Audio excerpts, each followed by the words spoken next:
ভাই দেখুন আমি তো এবার ঠিকই গেছি, অবস্থা যে খারাপ, রাস্তা তো আটু পানি ভাই, দেখো কত পানি ভাই।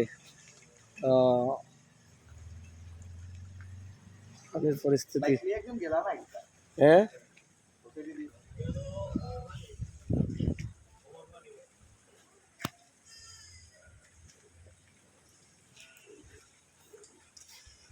যাইতাম গেলাম ওর কাছে, আর কোনো রাস্তা আছে নি দাদা? হয়তো নূরপুরের রাস্তা বন্ধ কাম করে,